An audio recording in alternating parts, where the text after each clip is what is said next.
यकीन मानिए, अगर मशरूम की सब्जी आप इस तरीके से बनाएंगे तो नॉन वेज खाना एकदम ही भूल जाएंगे। तो हेलो फ्रेंड, मैं हूं ज्योति और स्वागत है मेरे किचन में। आज मैं आपके साथ शेयर करूंगी बहुत ही टेस्टी रेसिपी, जो कि है मशरूम मसाला की रेसिपी। तो चलिए जल्दी से रेसिपी बनाना स्टार्ट करते हैं। मशरूम मसाला की ये रेसिपी बनाने से पहले मशरूम को अच्छे से वॉश करेंगे। इसके बाद से ना मशरूम को हम गर्म पानी में ऐड करेंगे और साथ ही ऐड करेंगे थोड़ा सा नमक। और मशरूम में नमक ऐड करने के बाद से ना मशरूम में एक उबाल आने तक मशरूम को अच्छे से उबालेंगे। तो आप देख सकते हैं ना कि एक उबाल इसमें आ गया। तो अब हम मशरूम को गैस से नीचे उतारेंगे और पानी से इसको बाहर निकाल के 5 मिनट के लिए ठंडा होने के लिए रखेंगे।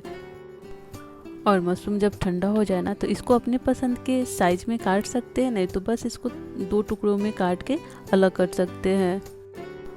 और इसके बाद से ना जो मशरूम के अंदर ये काला काला सा रहता है ना, इसको साइड साइड से अपने हाथों की हेल्प से ना बढ़िया से निकाल के साफ़ करें। तो एक एक करके सारे मशरूम को बढ़िया से साफ़ करके वॉश करेंगे।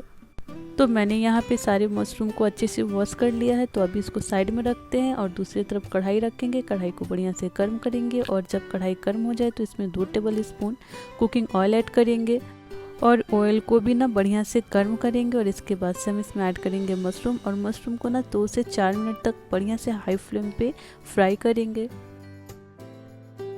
तो मशरूम को ना यहाँ अच्छे तरीके से चलाते हुए फ्राई करें। और जैसे आप देखेंगे ना कि मशरूम का कलर हल्का सा चेंज हो जाए तो मशरूम को क्या करेंगे कि तेल से बाहर निकालेंगे। तो आप देख सकते हैं कि यहाँ पे जो मशरूम है ना, इसके कलर चेंज हो गए हैं। तो इसके बाद से मशरूम को तेल से बाहर निकालेंगे। थोड़ा थोड़ा करके सारे मशरूम को तेल से बाहर निकालें। तो सारे मशरूम को तेल से बाहर निकालेंगे और अभी इसको साइड में रखेंगे। इसके बाद से इसकी ग्रेवी रेडी करने के लिए हम सेम तेल का यूज करेंगे और सेम तेल में हम ऐड करेंगे कुछ खड़े मसाले। तो मसाले को 1 से 2 मिनट के लिए चटकने देंगे। इसके बाद से एक मीडियम साइज के कटे हुए प्याज ऐड करेंगे और प्याज का ना कलर चेंज होने तक भूनेंगे। तो यहाँ पे मैंने खड़े मसालों में 1 लाल मिर्च डाला है, 1 काली इलायची, 2 लौंग, 1 तेजपत्ता को तोड़ के ऐड किया और हाफ टी स्पून जीरा ऐड किया है। मिनट प्याज को भूनने के बाद हम यहीं पे ऐड करेंगे 1 टेबल स्पून जिंजर गार्लिक का पेस्ट।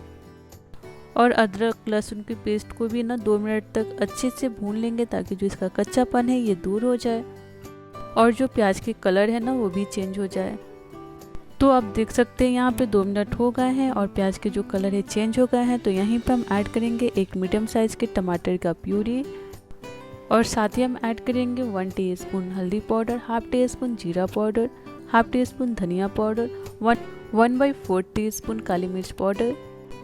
नमक अपने स्वाद के अनुसार ऐड करेंगे। हाफ टी स्पून लाल मिर्च पाउडर ऐड करें और साथ ही हम ऐड करेंगे 1 टीस्पून कश्मीरी लाल मिर्च पाउडर। तो सारे मसाले को यहाँ बढ़िया से मिक्स करें और इसके बाद से ना थोड़ा सा इसमें पानी ऐड करेंगे और ताकि जो मसाले हैं ये बढ़िया से कुक हो जाए। तो पानी डाल के सारे मसाले को अच्छे से मिक्स करें और इसके बाद से कवर करके इसको 5 मिनट के लिए मीडियम आंच पे पकाएंगे।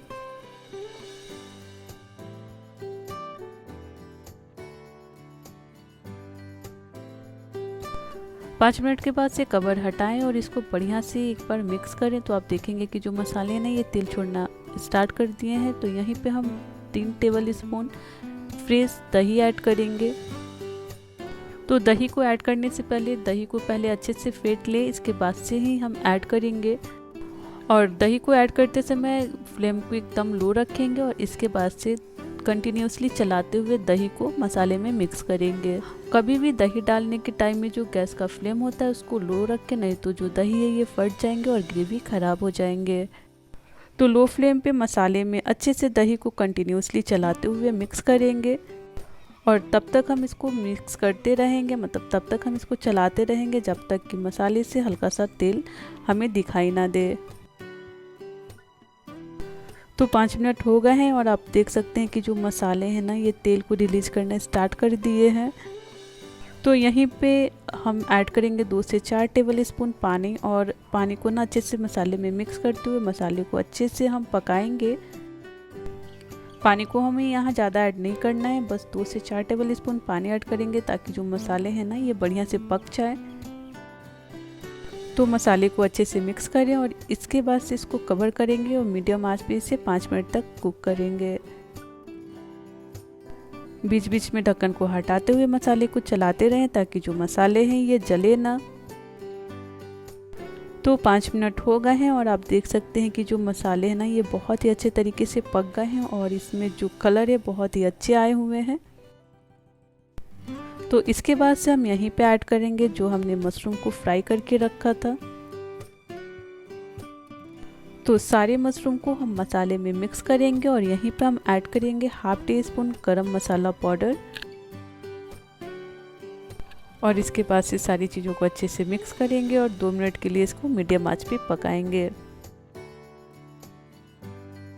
यह मसाले को हमें ज़्यादा देर तक नहीं पकाना है, मतलब मशरूम और मसाले को ज़्यादा देर तक नहीं पकाना है क्योंकि मशरूम और मसाले पहले ही अच्छे से भून गए हैं। तो सिर्फ 2 मिनट के लिए इसे कवर करके पकाएंगे।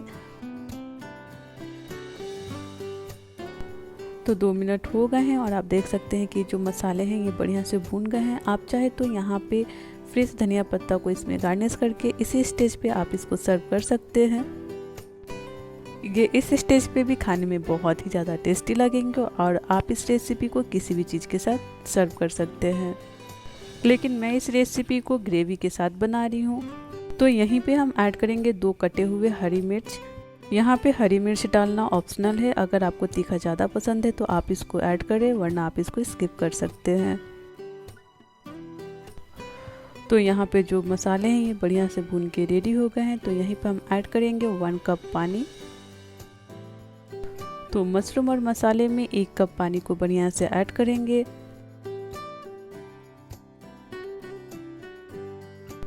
और सारी चीज़ों को मिक्स करने के बाद से ग्रेवी में एक उबाल आने तक कवर लगा के इसे कुक करेंगे।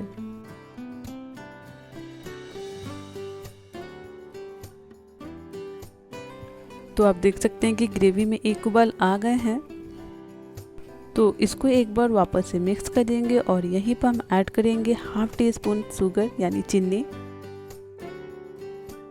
और चीनी को अच्छे से मसाले में मिक्स करेंगे और कवर करके ना 2 मिनट के लिए इसे पका लेंगे। इस रेसिपी में थोड़ा सा चीनी ऐड करने से जो सब्जी है ना इसका टेस्ट बहुत ही बढ़िया हो जाते हैं और सारे मसाले मिर्च अच्छे से बैलेंस हो जाते हैं। तो आप चीनी ज़रूर ऐड करें और इसके बाद से हम यहीं पे ऐड करेंगे फ्रेश कटे हुए धनिया पत्ता और धनिया पत्ता को ऐड करने के बाद से सब्जी को कवर करेंगे और गैस की फ्लेम को बंद करेंगे। और चलिए मैं आपको दिखाती हूँ कि जो सब्जी है ये कितने अच्छे तरीके से बन के रेडी हुए हैं। तो अगर आपको ये रेसिपी पसंद आए तो लाइक ज़रूर करें और चैनल पे अगर नए हैं तो चैनल को सब्सक्राइब जरूर करें और वीडियो को ज़्यादा से ज़्यादा फैमिली फ्रेंड में शेयर करें। और अगर आप मेरी ये रेसिपी फेसबुक पेज से देख रहे हैं तो पेज को फॉलो जरूर करें। और इसके बाद से सब्जी को गर्मा गर्म प्लेट में निकालेंगे और अपने फेवरेट राइस रोटी पराठे किसी भी चीज़ के साथ सब्जी को सर्व करेंगे। और इस सब्जी को मतलब ये रेसिपी को अपने घर में ज़रूर ट्राई करें और मुझे कमेंट में लिख के ज़रूर बताएं कि आपको ये रेसिपी कैसी लगी और आप इस रेसिपी को किस जगह से, किस स्टेट और किस कंट्री से देख रहे हैं ये भी कमेंट में लिख के ज़रूर बताएं। मिलते हैं अगले दिन नई रेसिपी के साथ।